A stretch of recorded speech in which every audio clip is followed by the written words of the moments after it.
uri ni ku ishuri, aho uri ni ku ishuri, aho uri ni ku ishuri.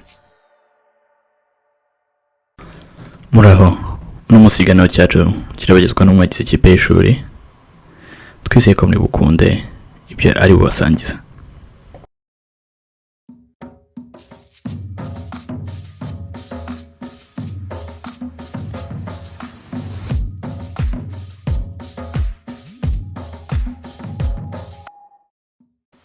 Inama zigirwa abakorera umushahara ku guhuza impera zombi z'ukwezi. Inama ya mbere, gutegura igenamigambi ry'amafaranga cyangwa se budget. Ku bakorera umushahara, izi ni ingorane zikunze kubaho. Ni kenshi bamwe bisanga umushahara uje washize, ugasanga intangiriro z'ukwezi uzitangiye winjira mu madeni y'ukwezi gukurikiraho. Intambwe ya mbere mu gusohoka muri uru ruziga rw'inkubirane ni ukwiyubakamo akamenyero ko gutegura hakiri kare igenamigambi rigenga uko uzakoresha umushahara wawe. Gutegurira igenamigambi ntabwo ari umurimo w'injyanamuntu, ariko ni inshingano y'ingenzi cyane nubwo benshi bayirenza ingohe. Gushyiraho intambwe zoroheje zigenderwaho mu gusohora amafaranga bifasha nyirabyo kwishyiriraho igenamigambi ritamuremereye kurishyira mu bikorwa. Kandi noneho icy'ingenzi cyane, iyo abigezeho bimufasha gutura wa mutwaro wo guhorana umutima uhagaze wo gushirirwa ukwezi kugitangiye, agatangira gufata amadeni, ahubwo akinjira mu rwego rwo kwigira. Move from finance burden to financial independence. Kora imbonerahamwe ikusanyiriza hamwe imyenda ugomba kwishyura mu mpera z'ukwezi, ndetse n'ibyo ugomba guhaha, expenses. Hano ni ukuvuga ikintu cyose ugomba kwishyura, ifatabuguzi ubazwa ryose: amazi, umuriro, gaze, televiziyo, isomero, aho ukorera imyitozo ngororamubiri, imirongo ya internet na telefone, ikode ry'inzu, ikode ry'imodoka, amadeni yo ku isoko, amashuri y'abana n'ibindi. Bimwe muri ibi bigomba kwishyurwa biba ari imibare idahindagurika ko amezi akurikirana, ariko ibindi bikaba bihindagurika. Ibi rero bihindagurika biba bisaba ko ubigereranya mu mibare mpuzandengo, average. Iyi mibare ushobora kuyibona mu buryo bukoroheye igihe ukoresheje urutonde rw'uko wagiye usohora amafaranga kuri banki, bank statement. Iyo umaze gukora igiteranyo cyose cy'amafaranga uzakenera gusohora mu kwezi, umubare ubonye uwukura mu mushahara wawe w'ukwezi, bityo uzahita ubona ishusho y'ibyinjira n'ibisohoka mu gaciro k'amafaranga mu kwezi, monthly net income and expenses. Umubare ubonye rero niwo ushobora kugenda ugerageza kubakiraho imbata ijyanye n'ubushobozi bwawe, ugabanya hamwe wongera ahandi, bityo ukabasha gukora igenamigambi rishingiye ku bushobozi bwawe bwa buri kwezi. Muri uyu mwitozo, ibitwara amafaranga menshi nk'ifatabuguzi rya internet, ibiryo byo muri resitora zihenze, bishobora kuba bikuwe ku rutonde, cyangwa se amafaranga bitangwaho akagabanywa.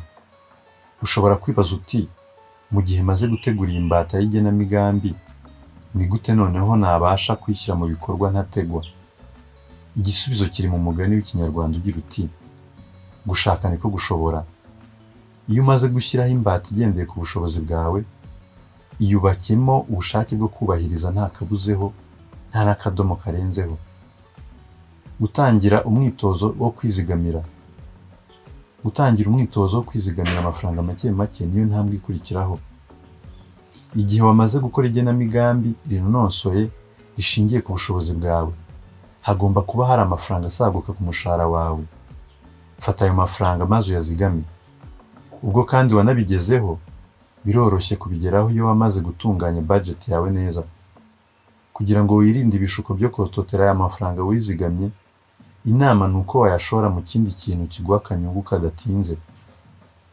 Urugero, hari ibimina byo guhererekanya amafaranga ariko byemewe n'amategeko, hari amatsinda yo kubitsa no kugurizanya, hari ubucuruzi bwa airtime, hari ubucuruzi bw'imboga cyangwa imbuto. Ubu ni bumwe mu buryo bworoshye kandi butagoye bwo kwishyiriraho ubwizigame ku mushahara. Hari gahunda ebyiri z'ingenzi ukeneye kuzirikana mu gihe uri kugerageza uyu mwitozo wo kwizigama. Gahunda ya mbere, imyenda yose igomba kubanza kwishyurwa mbere y'uko utangira gahunda yo kwizigama. Aya mafaranga wayashyira mu bwizigame kandi ugifite imyenda ntacyo yaba akumariye, nta n'icyo yakugezaho, kuko imihangayiko y'imyenda itishyuwe yabikubuza gusinzira. Gahunda ya kabiri, gerageza guteganya ubwizigame bw'ingoboka bw'amezi 3 kuri 6. A 3 to 6 months emergency fund. Ubu bwizigame bushobora kukugoboka mu gihe cy'ingorane zitunguranye. Ushobora gutakaza akazi, umuntu ashobora gupfa mu muryango, imodoka ikujyana ku kazi ishobora kugonga moteri, ikiza runaka gishobora kwaduka, disaster. Nyuma yo gutunganya izi gahunda ebyiri nibwo ushobora gutangira kwizigamira amafaranga mu mutuzo kandi ukagera ku ntego yawe nta nkomyi. Inama zunganira: gutegura igenamigambi rishingiye ku bushobozi bwawe, ritisimbukuruje cyangwa se ngo risuzugure amikoro yawe niyo yaba ari makeya. Iyi niyo nama nyamukuru. Iyi ntambwe ntabwo ugomba kuyikerensa, niyo ntambwe y'urufunguzo rukuganisha ku ntera yo kwigira. Process of becoming financially independent. Shyira mu bikorwa budget yawe uhereye ku myenda ufite. Nyuma ujye ku ntambwe ikurikira mu igenamigambi ryawe. Gushyira muri gahunda ubwizigame bw'ingoboka uko wabuteguye, wirinda gusiba cyangwa se kwimura gahunda mu gihe cy'amezi 3 kuri 6. Tangira gahunda y'ubwizigamye burambye. Kwihangana no kwiyubakamo ubushake bwo kwigomwa ibintu bimwe na bimwe bitari kamara mu buzima mu gihe gito bizagufasha mu bwisanzure ku mufuka, financial buffer zone. Izi ni intambwe zibanza mu rugendo rukuganisha mu kwigobotora ubuzima bw'imihangayiko no kutabasha guhuza impera zombi z'ukwezi. Stop living paycheck to paycheck.